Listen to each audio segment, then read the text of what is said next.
ആദ്യം ഒന്നാണ് എനിക്ക് കിട്ടിയിരിക്കുന്ന നമ്പർ. അപ്പൊ നമുക്ക് ഒന്ന് തുറന്ന് നോക്കാം. ഒന്നിൽ എനിക്ക് 2 മിഠായിയാണ് കിട്ടിയിരിക്കുന്നത്. പിന്നെ എനിക്ക് കിട്ടിയിരിക്കുന്നത് 8 നമുക്ക് തുറന്നു നോക്കാം.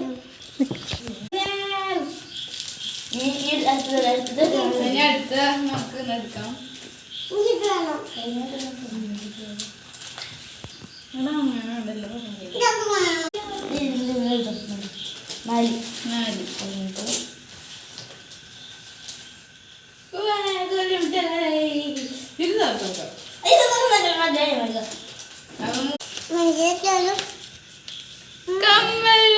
ബ്യൂട്ടിഫുൾ കമ്മൽ.